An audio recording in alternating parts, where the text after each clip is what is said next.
The National News Desk, locally covered, nationally connected. We have support from enough Democrats, and we're going to be opening up our country. It's too bad it was closed, but we'll be opening up our country very quickly. The Senate makes a deal to end the shutdown, but as we wait on a vote, opposition grows in the House while airport delays continue to mount without proper funding. Plus, winter weather outbreak. The first snows of the season come with an Arctic blast. Who is threatened with record lows and how far south will the snow go? Plus, another sports league hit with federal indictments. What lawmakers have to say about getting Congress involved in the growing problem. Good evening, I'm Taylor Murray. Welcome to the National News Desk, America's News Now. Right now, the United States Senate is voting on a series of procedural motions to set up a vote tonight on final passage of an amended continuing resolution to reopen the government. Late last night, a handful of Democrats joined almost all Republicans in moving the new bill out of a 40-day holding pattern. Let's get right over to the national correspondent, Kayla Gaskins, who's tracking this story. She's got more on what's in that plan and why some lawmakers are very upset over the compromise, Kayla. A breakthrough on Capitol Hill. The American people have suffered for long enough. After a 40-day stalemate, enough Democrats crossed the aisle Sunday and joined Republicans. The motion upon reconsideration is agreed to, giving Senate leaders the votes they needed to advance a compromise package to reopen the government. They decided to put principle over their personal politics. The agreement will fund multiple agencies for the full fiscal year and all other agencies until January 30th of 2026. In exchange, Democrats have the commitment from the White House to rehire federal workers fired at the start of the shutdown and a promise to vote on extending the expiring Affordable Care Act tax credits. You know, I've got some folks who didn't like the vote, but I'm going to have a whole lot of federal employees who are going back to work and they're getting their paychecks. 8 senators broke rank in the Democratic caucus to advance the compromise.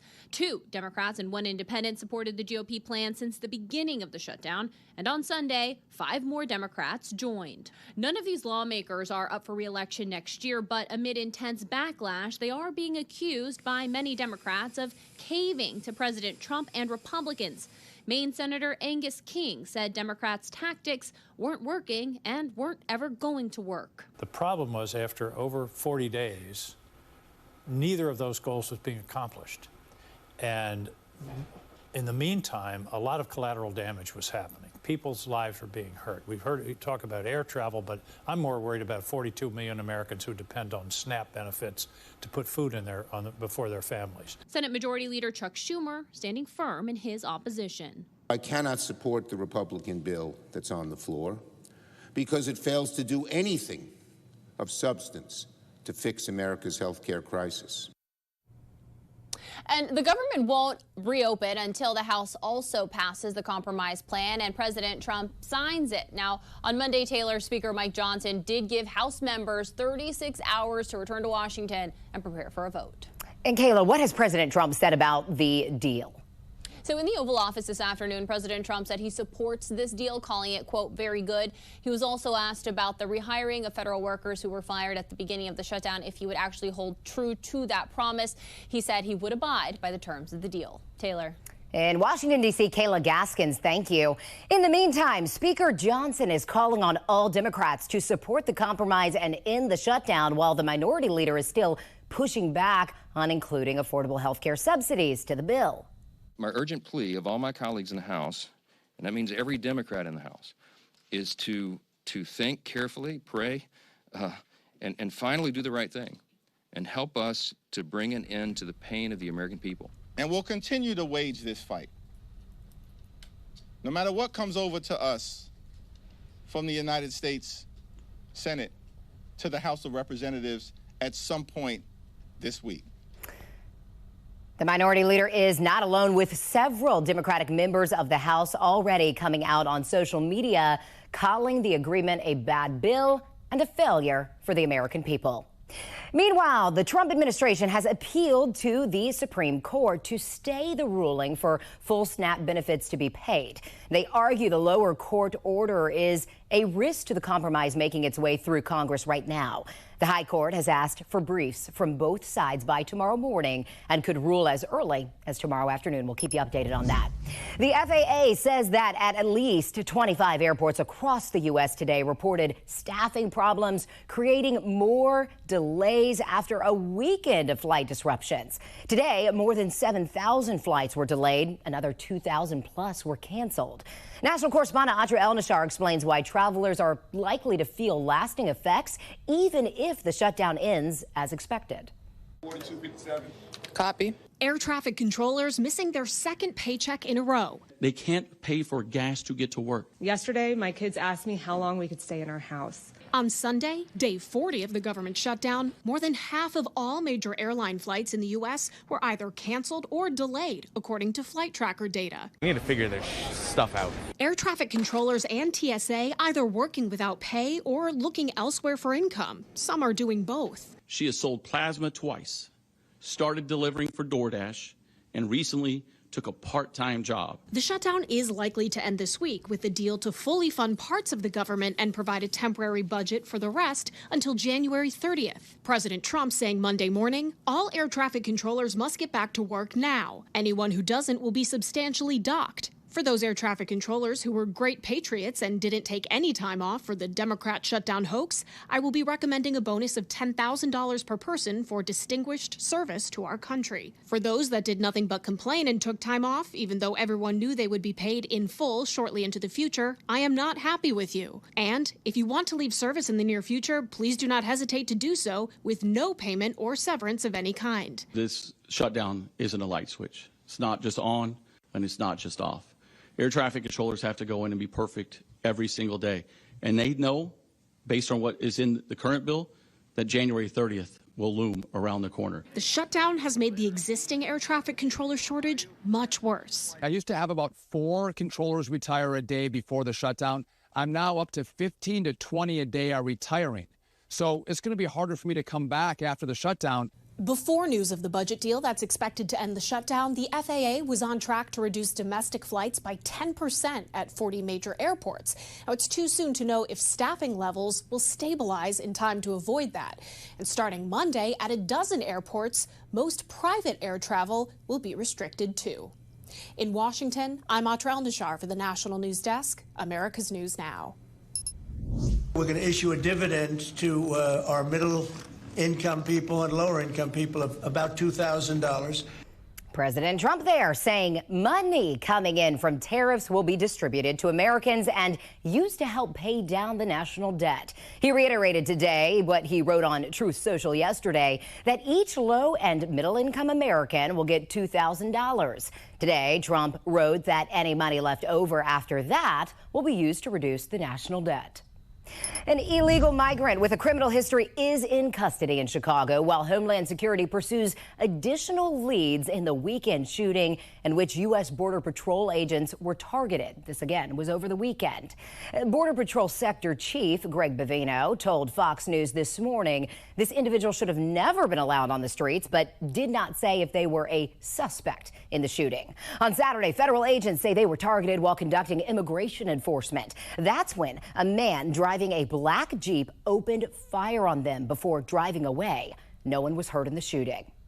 A judge over in West Virginia has denied a temporary order to stop the West Virginia National Guard's deployment in Washington, D.C.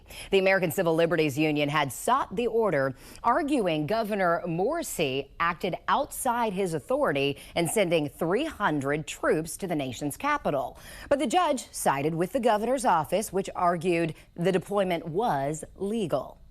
2 more military strikes have been taken against boats accused of moving drugs in the eastern Pacific Ocean. Secretary of War Pete Hegseth announced the strikes today on X and says between the two, 6 narco-terrorists were killed. He says the boats were carrying narcotics and transiting a known narco-trafficking route. This brings the total number of people killed in drug boat strikes to at least 75 since President Trump launched the campaign. And the United States Marines are returning to base Aeronaval Cristobal Colon in Panama for the first time in more than 20 years to begin training for jungle missions. Pentagon officials say this is not about possible Venezuelan operations, and the decision to retrain in Panama was made earlier in the year. Now, the training site was last used in 1999 when the U.S. gave up control of the Panama Canal. President Trump spoke about retaking that control back in the spring. The Supreme Court will take up a case related to mail-in ballots. Justices say they'll hear an appeal from Mississippi after a judge panel ruled mail-in ballots that arrive shortly after Election Day cannot be counted. Mississippi and several other states accept late ballots as long as they're postmarked on or before Election Day. President Trump has argued this undermines election confidence. A decision is expected before the 2026 midterms. Well, the Supreme Court refuses to overturn its decision legalizing same-sex marriage nationwide. Justices denying an appeal from a former Kentucky county clerk who faces hundreds of thousands of dollars in damages and legal fees for declining to issue marriage licenses. Some question post-Roe v. Wade if the court's conservative majority might reverse its 2015 ruling. The court didn't say why it rejected the appeal. Well, President Trump has pardoned former personal lawyer Rudy Giuliani and one-time chief of staff Mark Meadows, along with others accused of backing efforts to overturn the 2020 election. It follows the sweeping pardon of the hundreds of people charged in the January 6th Capitol riot. Analysts are pushing ideas for a constitutional amendment to curb pardon powers, such as the following. A pardon, to be valid, should identify the crime with some reasonable particularity, and the identification, it might be based on the nature of the crime, the location of the crime, the timing of the crime, or some combination of those factors. This after former President Biden's pardon of his son Hunter and his preemptive pardon of his siblings, Dr. Anthony Fauci and others. Republicans question if staffers made pardon decisions for Biden that were signed with an auto pen. Well, Jeffrey Epstein's co-conspirator Ghislaine Maxwell is preparing to ask President Trump to commute her 20-year federal sentence. This is according to a whistleblower. Earlier this year, Maxwell, in a deposition, said Trump wasn't involved in Epstein's crimes. She received an unusual prison transfer after that, and she's allegedly receiving special treatment. House Democrats are investigating these claims. The survivor of a Rhode Island double murder-suicide says she's trying to process what happened. 19-year-old Jasmine Roderick escaped her home last week after her ex-boyfriend shot and killed her mother, her mother's boyfriend, and himself. Roderick says her ex, 24-year-old Sean Rivera, who'd been living with her family, pulled a gun when she refused to have sex with him. Roderick escaped the room and tried to warn her mother, and then she heard a loud bang. I remember I saw bright white. I couldn't see anything for a second, couldn't hear anything.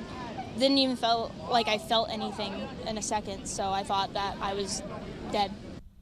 Roderick insisted she had to witness her mother's death, and of course that's traumatic. She and her late mom's sister say they'll forever lean on each other as they navigate this new reality.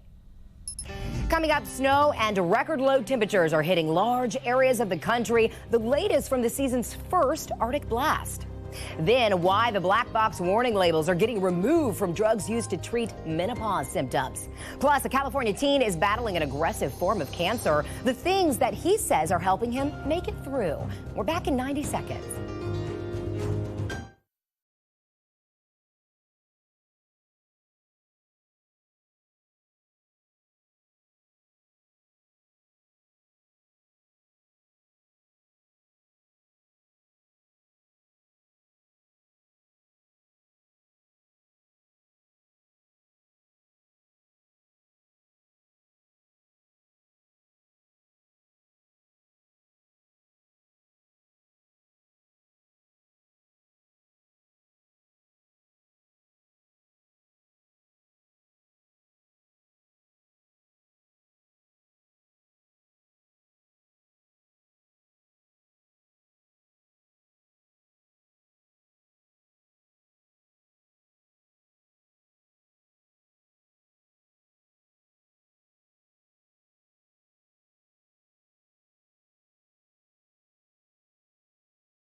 Welcome back. You are taking a look at frigid Chicago, where the city was socked with a massive snowstorm. You can see snow on the ground there.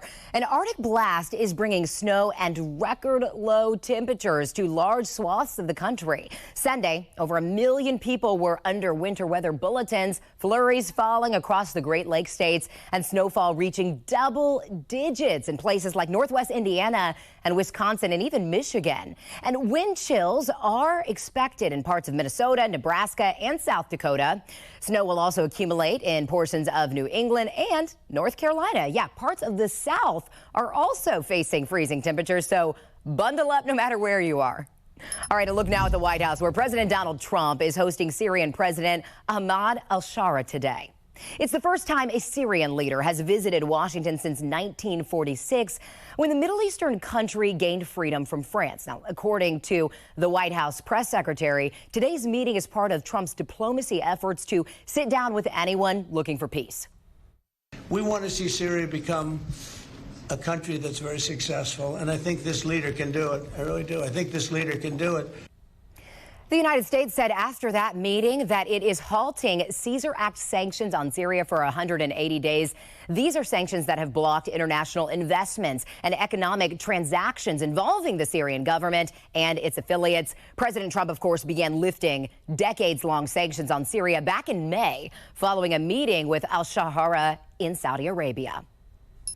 The top executive and head of news at the BBC have resigned. This comes amid mounting criticism and bias claims over the British public broadcaster's editing of President Trump's January 6th speech, in which Trump claimed the presidential election was rigged. Now, in a letter to lawmakers, the BBC chairman apologized for an error of judgment. He says the broadcaster accepts the way that the speech was edited did, quote, give the impression of a direct call for violent action. The BBC says it has received a letter from President Trump threatening legal action. Federal charges against professional athletes in different leagues have rocked the sports world in recent weeks. And as the national news desk Matt Galka explains, some on Capitol Hill feel like there needs to be federal intervention before it's too late. 2 Major League Baseball players were hit with federal criminal indictments alleging Cleveland Guardians pitchers Luis Ortiz and Emmanuel Clase took bribes from sports bettors to rig certain pitches they threw in MLB games. Suspicious pitches that led to spikes in gambling activity tipped investigators off. The charges feature prop bets, which allow sports gamblers to bet on different things, like if a pitch will be a ball or a strike, or even how fast it might be. Ortiz's lawyer says his client is innocent. It's not just baseball. NBA player Terry Rozier was arrested last month by federal agents for allegedly getting a bribe after telling bettors that he'd leave a game early in 2023 due to injury. Investigations go far beyond the mainstream sports. Even table tennis leagues around the world have had their own match-fixing allegations.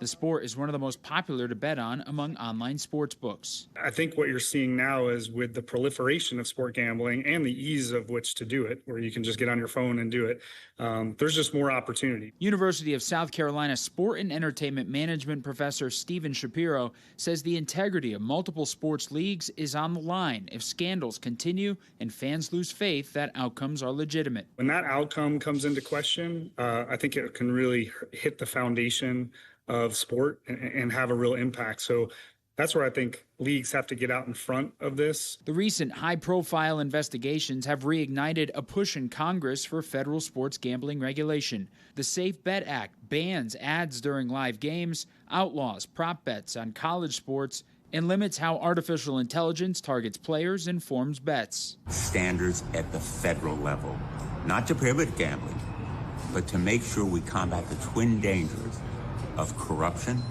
and addiction. Congress has some questions about sports betting. Last week, NBA officials met with congressional staffers after members from the House and Senate specifically requested a meeting with NBA Commissioner Adam Silver. He was not part of last week's talks.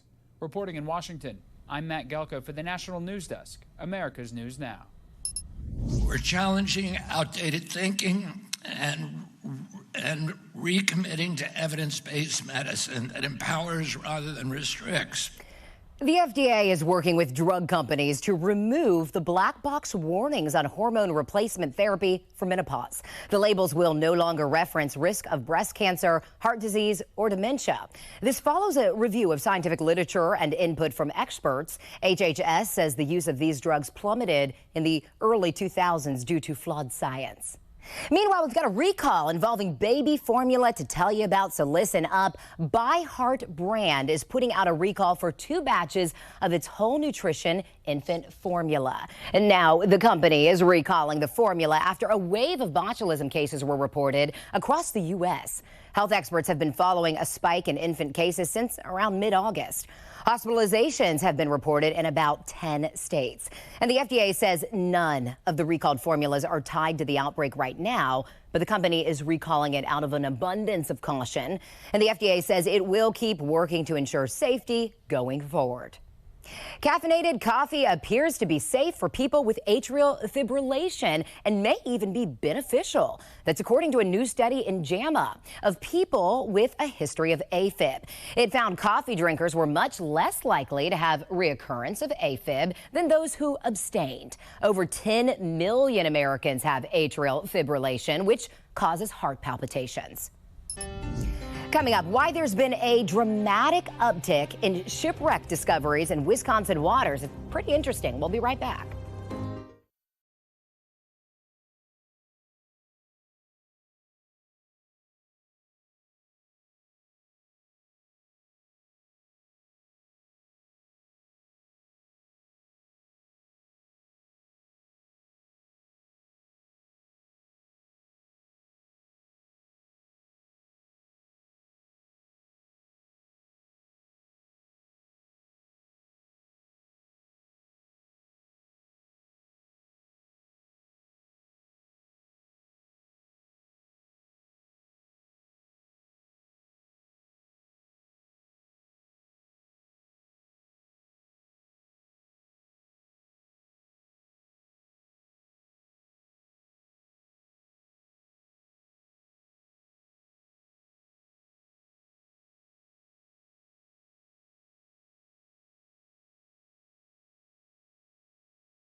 We have reporters all across the country in your neighborhoods covering issues that matter to you. We're taking the pulse of America, and we start in Tennessee with a tragic crash of a helicopter carrying first responders. A true angel in the sky. Alan Williams spent his last moments aboard the Vanderbilt helicopter he flew in for nearly 2 decades. Flight after flight, saving life after life. Alan would take his last flight Saturday after the medical chopper went down just minutes after takeoff in Gallatin. No patients were on board. 2 other crew members, the pilot and another flight nurse, suffered serious injuries. Life Flight crew members and other first responders honored their hero, wrapped in an American flag. The tributes online are nonstop.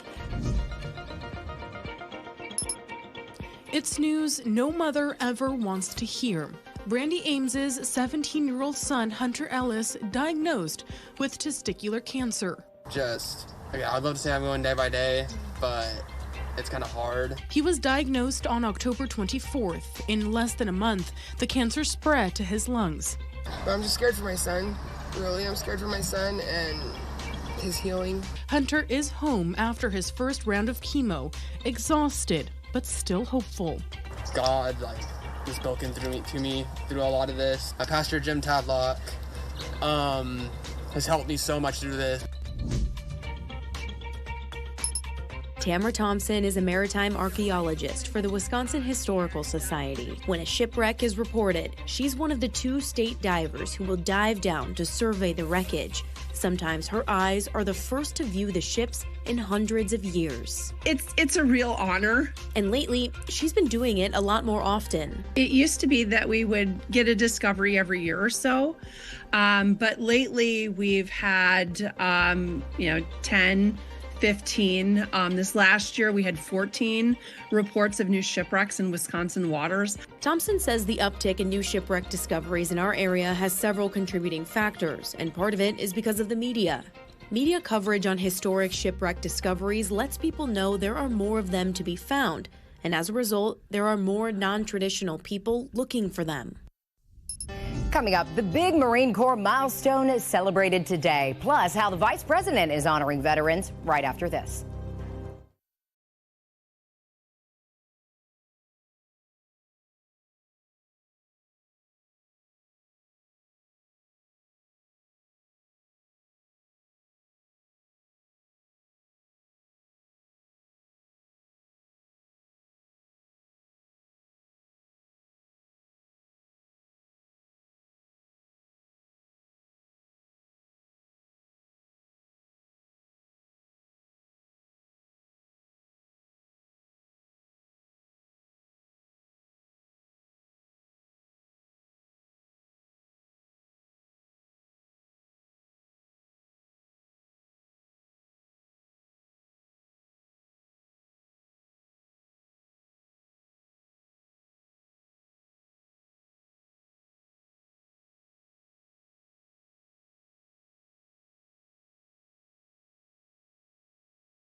Today is the 250th birthday of the United States Marine Corps, and Veterans Day is tomorrow, of course. Vice President Vance and the Second Lady made a special visit to Walter Reed Medical Center this morning. The Vances met with service members who are rehabilitating serious injuries, some hoping to return to active duty. Sergeant Keller, so are you working on physical therapy with Ian here? Okay. Yes, sir. So I'm the senior enlisted advisor for the Department of Rehab, so I kind of oversee the different departments here. But the main focus for them is since they're transitioning back to duty, we're really focusing on what skills are needed to return back to that position so we can get them as functional as we possibly can. Vance is a Marine Corps veteran. He enlisted after high school and served 4 years in the Corps. And that does it for this edition of the National News Desk. We invite you to join us this evening as we keep a close eye on Senate and any votes that come out of Capitol Hill tonight. Thanks for joining us. I'm Taylor Murray.